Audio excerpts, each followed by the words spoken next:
If you're watching this, you're probably preparing for a hair transplant, or at least close to booking one, and you want to make sure that you're doing all the right things beforehand. The lead up to surgery can be very confusing. A lot of clinics can share different types of instructions, advice online might feel inconsistent, and you might not even know why certain rules matter. So in this video, I'll walk you through exactly what to expect before a hair transplant, what to avoid, how to prepare properly, and how to go into surgery feeling calm instead of uncertain.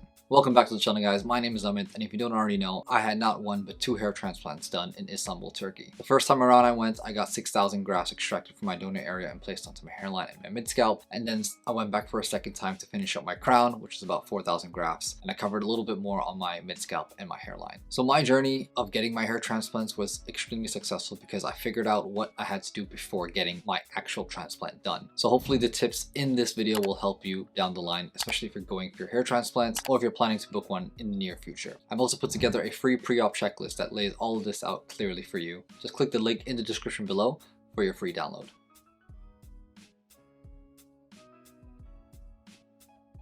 So let's start with what to actually avoid before your hair transplant, and more importantly, why. Most clinics recommend avoiding smoking and drinking alcohol at least 2 weeks prior to your hair transplant surgery. Smoking restricts blood vessels and reduces oxygen delivery to the scalp. Since a hair transplant relies heavily on blood flow for graft survival and healing, this is something you want to minimize as much as possible. Alcohol is also dehydrating and can thin blood slightly, which increases bleeding during surgery and can contribute to more swelling afterwards. Stopping both ahead of time helps your body focus on healing rather than compensating. Now, caffeine is one that surprises a lot of people. Many clinics will recommend stopping caffeine up to a week before surgery. The reason is that caffeine can raise blood pressure and heart rates, which can increase bleeding during the procedure and make it harder for surgeons to work efficiently. It can also contribute to anxiety on the day, which isn't ideal for a long procedure. Reducing or stopping caffeine ahead of time helps your body prepare and be more stable before your surgery. Another important thing to avoid before your hair transplant surgery are blood thinning medications and supplements. These include things like aspirin, certain painkillers, and some herbal supplements. They can increase bleeding during surgery, which affects visibility and precision. Now, this doesn't mean that you should be stopping all of this on your own. Definitely check with your doctor and double check with him whether it is okay to stop certain medications or not, but it's best to be well prepared prior to going in to get your hair transplant done.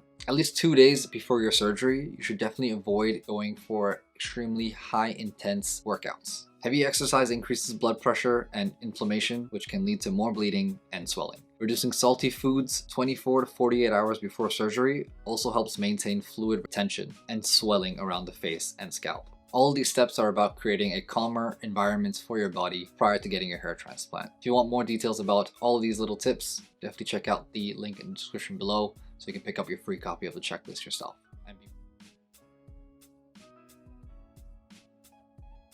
The night before surgery is where preparation really pays off. Try to get at least 7 to 8 hours of sleep, as good rest supports immune function and recovery. Make sure to wash your scalp gently, but avoid conditioner, oils, or styling products. The goal is a clean scalp without any sort of residue that could interfere with the procedure. Prepare a buttoned up or zip up shirt for the next day. This might sound small, but pulling clothing over your head right after your hair transplant is not ideal. You don't want to touch those grafts in any way possible. So that's why make sure you have a buttoned up shirt or a zipped up hoodie, but just as long as nothing is going over your head after your surgery. Another good tip before the night of your hair transplant is to make sure your phone is fully charged before you go. It might be pretty obvious, but there are definitely times where people forget to do that and then they lose track of their transportation contact and eventually everything gets delayed. So just a small tip, make sure you charge your phone the night before. When all these things are done in advance, you'll know that the day is more manageable. At least you're going in with no stress and hopefully more prepared for your hair transplant.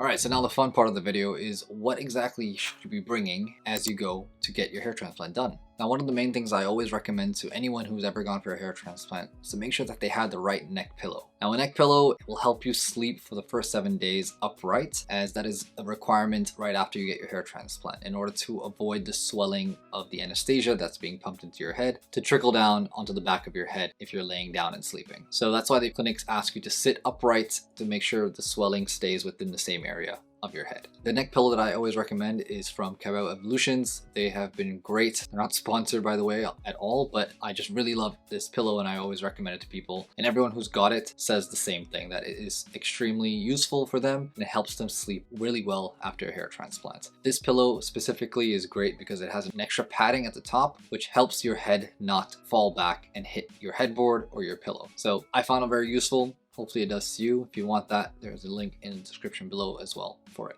When you get to the hair transplant clinic, you can also bring a small bag with you. Definitely you bring your IDs, bring any of the clinical paperwork that was given to you or recommended by the clinic. You can bring some snacks and some water, although usually clinics also provide these for you. You can bring some wet wipes or tissues, and of course, definitely bring some cash or card, depending on how you're gonna pay the clinic. Hair transplants can also last a very long time. On average, it takes about 7 to 8 hours to get your whole procedure done. So make sure you bring your phone charger as well, and a set of earbuds to maybe keep you through the surgery if you want to listen to some music, or if they offer you a TV that you can watch, you can plug your headphones in and listen to that as well. Just avoid over-the-head earphones as you don't want anything to be touching your grafts. If you're traveling abroad, bring a travel adapter. I forgot mine the first time I went and it was not fun. Definitely remember that, especially a lot of people that go to Turkey. It's not the same as a US plug or a UK plug, so make sure you get a specific travel adapter that works in Turkey as well. I have the one that I currently use now. It's been great for me, and last time I went to Turkey to take my friend to get a hair transplant, I brought that as well and it worked like a charm. So if you want something that at least will be used not just for this trip or for any other trip, there's a link in the description below for it.